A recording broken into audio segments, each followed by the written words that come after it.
எல்லாருக்கும் வணக்கம். நான் உங்கள் திரைப்பட இயக்குனர் மற்றும் பாடலாசிரியர் பட்டுராம் செந்தில். இன்னைக்கு ஐயா கலியமூர்த்தி ஐயா எஸ்பி அவர்களை பற்றி ஒரு பார்வை பார்க்கலாம். ஐயா எஸ்பி கலியமூர்த்தி அவர்கள் மிகவும் பண்பட்ட ஒரு போலீஸ் ஆஃபீஸர். அவர் அதுக்கு ஒரு உதாரணமாக நம்ம பார்க்கலாம். முதல்வராக இருந்த செல்வி ஜெயலலிதா அவர்களிடமும் நற்பெயர் பெற்றவர். அதே போல டாக்டர் கலைஞர் அவரிடமும் நற்பெயர் பெற்ற ஒரு மகத்தான மனிதர் ஐயா கலியமூர்த்தி அவர்கள். அதற்கு ஒரு விஷயத்தை மட்டும் நம்ம பார்க்கலாம். கலைஞர் அறிவாலயத்தில் டாக்டர் கலைஞரோட கட் அவுட் எப்பவுமே இருக்குங்க. இப்போ ஜெயலலிதா அம்மா ஆட்சியில் இருக்காங்க. இப்போ அங்கெல்லாம் கட்சிக்காரங்கெல்லாம் இந்த கட் அவுட்டை அகற்றிட்டு நம்ம ஜெயலலிதா அம்மாவோட கட் அவுட்டை அங்கே வைக்கிறதுக்கு ஒரு ஏற்பாடு பண்ணி எல்லாரும் வர்றாங்க. அதிகாலை 5 மணி போல் எல்லாரும் வர்றாங்க. இதை கேள்விப்பட்டு திமுக கட்சிக்காரங்களும் போய் அங்கே ஒரு சலசலப்பு நடந்துகிட்டு இருக்கு. அதை அகற்றக்கூடாதுன்னு இவங்களும் அகற்றணும்னு அவங்களும் ஒரு சலசலப்பு ஏற்படுத்திட்டு இருக்கு. அப்போ அறிவாலயத்தில் வாக்கிங் வர்ற முத்தமிழறிஞர் கலைஞர் அவர்கள் அதை பார்த்துட்டு என்னென்னு விசாரிச்சுட்டு அப்போ டெப்டி கமிஷனராக இருக்கிற நான் ஐயா கலியமூர்த்தி அவர்களுக்கு அவங்க ஃபோன் பண்ணுறாங்க. ஃபோன் பண்ணி, என்னையா இது மாதிரி இங்கே உள்ள என்னுடைய கட் அவுட்டை அகற்றுறாங்களாமா, இது ரொம்ப நாளாகவே இருக்குது, இது எப்படி அகற்றலாம், இதெல்லாம் கட்சிக்காரங்க சும்மா விட மாட்டாங்க, நானும் சும்மா இருக்க மாட்டேன், நானே களத்தில் இறங்கி போராடுவேன் அப்படின்னு ஐயா சொல்ல, உடனே நம்ம கலியமூர்த்தி ஐயா சொல்கிறாங்க, அதெல்லாம் ஒன்றும் ப்ராப்ளம் இல்லை, அவங்க வைக்கணும்னு நினச்சா கூட பக்கத்தில் நான் வைக்கிறதுல ஏற்பாடு பண்ணி கொடுக்குறேன், நம்ம கட்டவுட் எதுவும் ஆகாது அப்படின்னு சொல்ல, சரி பார்க்கலாம் போ அப்படின்னு சொல்லிட்டு போனை துண்டித்ததாகவும் ஐயா சொல்கிறாங்க. நேராக ஐயா இங்கேருந்து போகிறாங்க, களத்துக்கு போகிறாங்க. அங்கே இருதரப்பும் மோதல் இருக்குது. 2 பேரையும் சமரசம் பண்ணுறாங்க. சமரசம் பண்ணிவிட்டு அவங்களுக்கு ஒரு விஷயத்த சொல்லி, இங்கே பக்கத்துலேயே ஒரு கட் அவுட் வச்சுக்கோங்க, இதை அப்புறப்படுத்த வேண்டாம்னு சொல்லி சமரசம் பண்ணுறாங்க. அந்த சமரசத்துக்கு அதிமுகவினர் உடன்படலை. அதில் உள்ள பெரிய பிரமுகர் என்னன்னா, சரி நான் பார்க்குறேன் உன்னையா அப்படி என்று சொல்லிவிட்டு அவரை மிரட்டலாக சொல்லிவிட்டு போய் விடுகிறார். கொஞ்சம் சலசலப்போட எல்லாமே நகர்றாங்க. உடனே இதை உடனே நம்ம இப்படியே விட்டால் சரியாக இருக்காது அப்படின்ட்டு ஐயா சாதுரியமாக ஒரு விஷயம் எடுக்கிறாங்க. கலியமூர்த்தி ஐயா உடனே நேரம் முதல்வர் செல்வி ஜெயலலிதா அம்மா அவர்களை பார்க்க போயிடுறாங்க. போனால் அவங்க வேலை நிமித்தமாக வெளியே வர்றாங்க. ஐயா போய் அங்கே நிற்கிறாங்க. பார்த்த உடனே இவர் முகத்தில் ஏதோ இருக்குது, நம்மள இதை சொல்ல நினைக்கிறாருங்கிறத அம்மா உணர்ந்துக்கிட்டு, எதுவும் இம்பார்ட்டன்ட் விஷயம் எதுவும் இருக்கா அப்படின்னு கேட்குறாங்க. அதானே தாய் உள்ளங்கிறது. உடனே அவங்க தெரிஞ்சுக்கிறாங்க. தெரிஞ்ச உடனே அவர் சொல்கிறாங்க, ஆமாம் மேடம் ஒன்று பேசணும் அப்படின்னு. சரி வாங்க அப்படின்னு அழைச்சிக்கிட்டு போகிறாங்க. லிஃப்ட்டில் ஏறுறதுக்காக போகிறாங்க. ஐயாவே அழைச்சிட்டு லிஃப்ட்டுக்கு போயிட்டாங்க. என்ன விஷயம்னு கேட்கும்போது நடந்து எல்லாம் அப்படியே சொல்கிறாங்க. சொல்லி முடித்த உடனே, ஏன் அந்த ஏற்கனவே இருந்ததை ஏன் அகற்றணும், நம்ம பக்கத்தில் கூட வச்சுக்கலாமே அப்படின்னு அவங்களும் சமரசமாயிடுறாங்க. அம்மாவும் சரி இவனுங்க நான் பார்த்துக்கிறேன் அப்படின்ட்டு அவங்க போயிடுறாங்க. வெளியில் இவங்க கீழே வரணும். வரும்போது நம்ம இதை பற்றி பேசணும்னு நின்று அந்த அதிமுக அணியினர் அத்தனை பேர் நிற்கிறாங்க.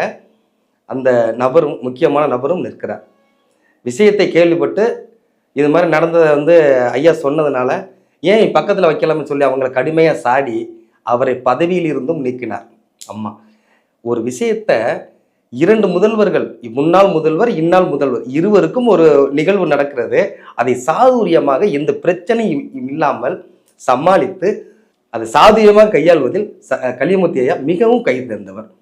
அதை ஐயா பதிவு பண்ணும்போது ரொம்ப சந்தோஷமாகவே சொல்கிறாங்க. 2 முதல்வர்களை சந்தித்தவர். இது போல பல விஷயங்களை அவங்க கையாண்டு அதில் வெற்றி பெற்றிருக்காங்க. குறிப்பாக இவர் இலக்கிய தமிழ் நல்லா ரொம்ப அற்புதமாக பேசக்கூடியவங்க. இந்த சட்டம் ஒழுங்கு இது மாத்திரம் இல்லாமல், இதில் மட்டுமே அவருடைய கண்காணிப்பு, இது மட்டுமே அவர் சீராக செயல்படுறது மட்டும் இல்லாமல், தன்னம்பிக்கை பேச்சு அதிகமாக தமிழ் கற்றவர். அதிகமாக அந்த இளைஞர்களுக்கான தன்னம்பிக்கை பேச்சை அதிகமாக அவர் ஒரு முன்னெடுத்து கல்லூரிகளில் பல மேடைகளில் பேசக்கூடிய ஒரு அற்புதமான மனிதர் ஐயா. ஒரு மேடையில் அப்துல் கலாம் ஐயா இருக்காங்க. அந்த மேடையில் இவங்க உரையாற்றுறாங்க. அது உரையாற்ற கேட்டுட்டு அப்துல் கலாம் ஐயா சொல்கிறாங்க, நீங்கள் இவர் நேரம் முடிய போகுது, இவர் முடிச்சுட்டு விடைபெறலாம்னு நினைக்கிற போது ஐயா சொல்கிறாங்க, இல்லை நீங்கள் இன்னும் கண்டிப்பாக பண்ணி பேசுங்க, இன்னும் நீங்கள் பேசுங்க, மக்களுக்கு இது எழுச்சியாக இருக்கும், மாணவர்கள் ரொம்ப தன்னம்பிக்கை ஊட்டும், நீங்கள் பேசுங்கிறாங்க.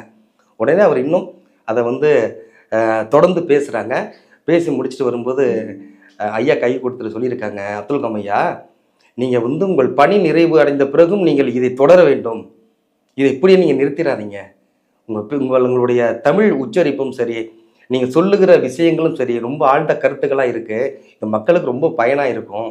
நீங்கள் தயவு செய்து பணி முடிந்த பிறகும் நீங்கள் இதை தொடர்ந்து செய்ய வேண்டும் என்று சொன்னார்.